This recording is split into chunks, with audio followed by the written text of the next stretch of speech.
Think before you click and verify before you share mga kabalikat.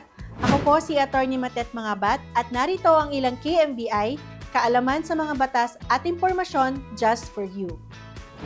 Dahil sa easy availability ng information online, baka hindi natin napapansin na ang mga information na nakukuha natin ay peke pala.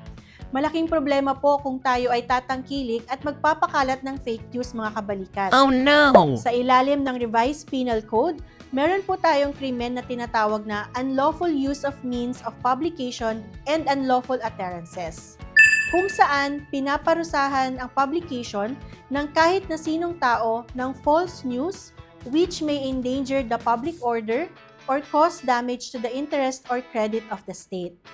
Mainam po na kahit sa simpleng impormasyon, even if it does not endanger public order or damages the interest of the state, huwag po tayong mag-share ng mga impormasyon na walang katotohanan.